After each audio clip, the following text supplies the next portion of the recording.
Semua bisa kuliah. Kuliah di UT, fleksibel, penuh kemudahan. Saling lempar kewajiban bayar utang kereta cepat Jakarta-Bandung WUS terjadi. Menteri Keuangan tetap enggan bayar utang PT KCIC menggunakan APBN.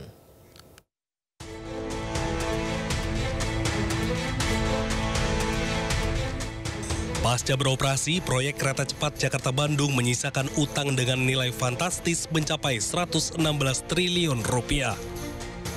Utang ratusan triliun itu tak hanya menjadi beban bagi konsorsium BUMN yang terlibat, namun juga membuat pemerintah pusing tujuh keliling. Menteri Keuangan Purbaya Yudisadewa enggan membayar utang proyek kereta cepat menggunakan uang APBN. Menteri Koboi ini dengan tegas menilai kewajiban bayar utang harus diselesaikan oleh BPI dan Antara. Begini, bukan utang yang nggak dibayar, kan pemerintah apa? Kalau dulu kan semuanya pemerintah yang tadinya begitu kan, tapi ketika udah dipisahkan dan seluruh dividen masuk ke Danantara, Danantara cukup mampu untuk membayar itu. Jadi bukan nggak dibayar utangnya, dibayar tapi Danantara bukan APBN. Sikap Menteri Keuangan membuat Danantara mau tak mau harus membayar utang PT KCIC. Tak hanya utang, pemerintah dan otoritas terkait juga harus mengusut dugaan markup pada proyek ini yang membuat beban utang membengkak dan merugikan negara. Dari Jakarta, Tim Liputan iNews melaporkan. Sementara itu Presiden ke-7 RI Joko Widodo pergi begitu saja saat dimintai tanggapan wartawan terkait beban utang proyek kereta cepat WUS yang mencapai triliunan rupiah. Jokowi tidak mau berkomentar dan memilih membalikkan badannya.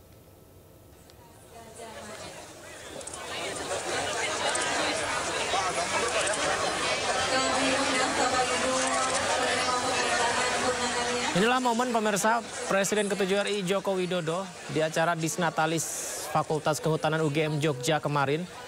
Kita bisa saksikan Pak Jokowi banyak yang memintai foto bersama atau sekedar salaman bersama ya. Dan pada saat wartawan bersuara bertanya kepada Pak Jokowi tentang WUS, hutang WUS, Jokowi hanya tersenyum dan memilih memenuhi permintaan foto-foto dari warga di sekitar ya. Dan kabarnya Jokowi juga enggan berkomentar dan berbaur serta menyalami sejumlah alumnis Fakultas Kehutanan UGM Jogja.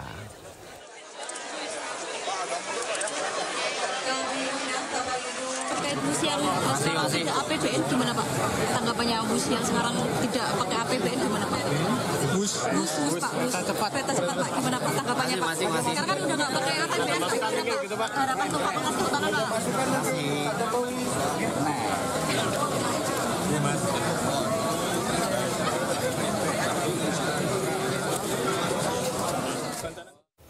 Dan ada yang menarik juga pemirsa, Menko Polhukam, mantan Menko Polhukam Mahfud MD meminta KPK tidak pasif mengusut kasus dugaan korupsi pada pembangunan WUS. Mahfud MD menyebut kasus dugaan markup pembiayaan WUS sudah diungkap sejumlah pakar sehingga KPK tidak perlu lagi menunggu laporan masyarakat.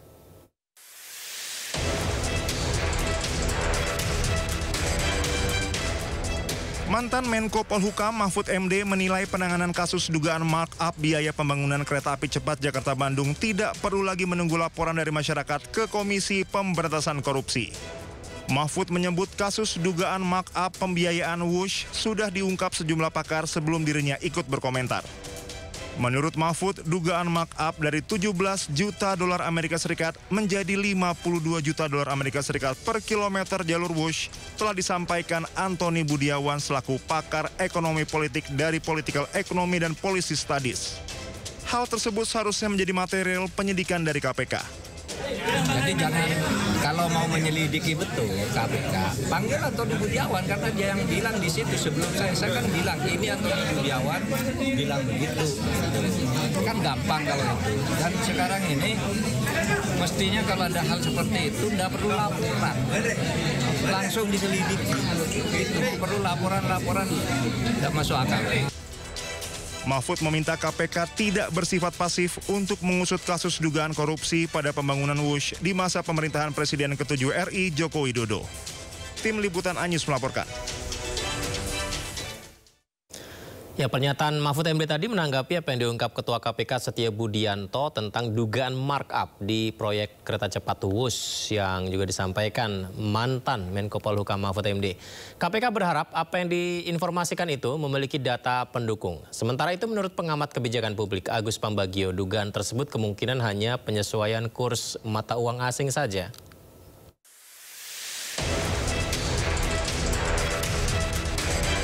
Ketua Komisi Pemberantasan Korupsi KPK Setio Budianto angkat suara merespon mantan Menko Polhukam Mahfud MD terkait dugaan markup di proyek kereta cepat Jakarta-Bandung Wush.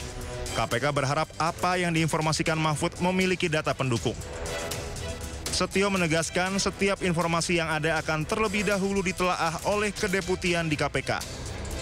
Sekarang sih belum terinformasi ya, intinya dari internal gitu. Tapi kalau Pak Mahfud menyampaikan seperti itu ya, mudah-mudahan ada informasi, ada data, ada dokumen yang bisa mendukung penjelasan dari saya. Tapi saya yakin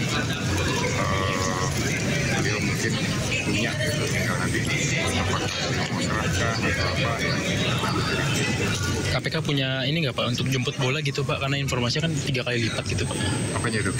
Maksudnya mau jemput bola ke ya, untuk minta ditelaah dulu di level kedeputian, terus apa yang harus dilakukan dengan informasi tersebut.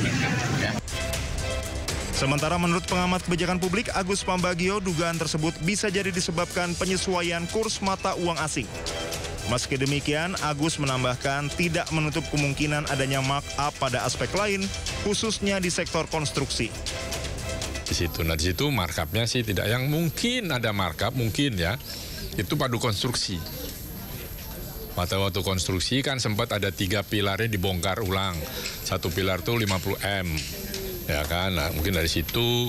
Mungkin tanah. Nah, tanah ini masih di apa? Itunya KDM banyak tuh yang ngadu ke dia ya bahwa tanahnya sekian miliar belum dibayar. Nah, situ. Tetapi kalau jumlahnya itu saya yakin dari kurs antara yuan dan juga dolar. Itu berpengaruh juga Pak dengan utang. Iyalah, pasti. Apalagi kecuali utangnya itu di hedge. Ini sepertinya tidak di hedge, karena tidak di hedging, ya ngikut terus, semakin tinggi kursnya semakin mahal. Sebelumnya dugaan markup di proyek kereta cepat Wush mulai diperbincangkan menyusul ramainya sorotan soal utang proyek kereta cepat yang mencapai 116 triliun rupiah. Tim Liputan Anyus melaporkan.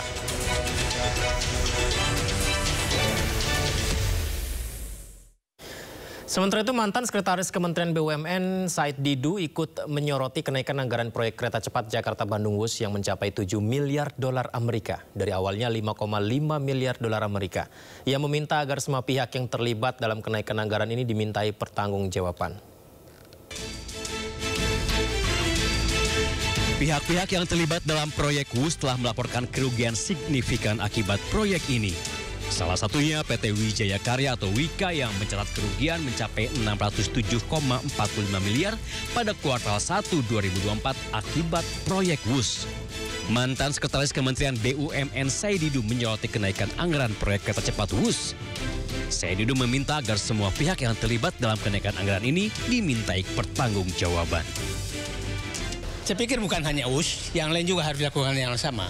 Kalau Wush sangat jelas kan ini harus dicari siapa yang pengambil keputusan kenaikan tersebut. Awalnya kan menyatakan 5,5 miliar dolar.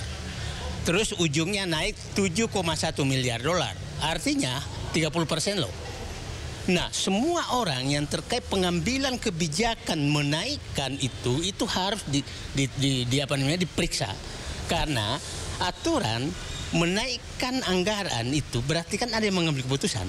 Nah, kita tahu kan yang pejabat-pejabat yang ditugaskan atau mengambil tugas tentang Wush kan satu, Rini Sumarno, Suwandi suaminya ya. Kemudian yang ditugaskan terus adalah Luhut Binsar Panjaitan. Yang ketiga adalah di direktur. Nah, itu harus diperiksa semua. Siapa yang mengambil keputusan sehingga anggaran itu naik, sehingga bunganya harus tinggi. Dan ini pembelajaran bahwa siapapun mengambil keputusan yang merugikan rakyat, membebani rakyat, ini kan membebani rakyat, membebani negara, maka dia harus bertanggungjawabkan kan, nah itu. Ketua Dewan Ekonomi Nasional Luhut Binsar Panjaitan dalam sebuah acara mengakui bahwa proyek kereta cepat Jakarta-Bandung bermasalah sejak awal perencanaan.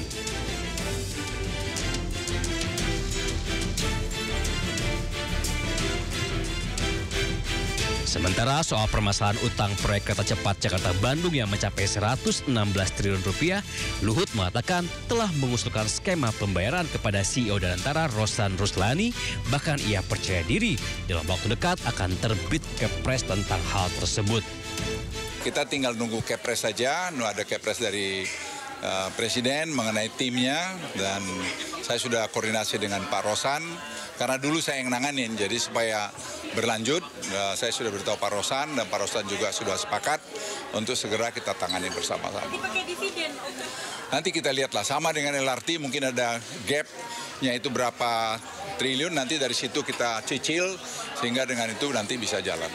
Tapi ingat ya, tidak ada public transportasi itu di dunia ini yang menguntungkan.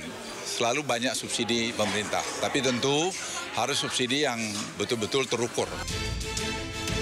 Seperti diketahui, anggaran proyek WUS awalnya diperkirakan mencapai 5,13 miliar dolar Amerika atau setara 76 triliun rupiah.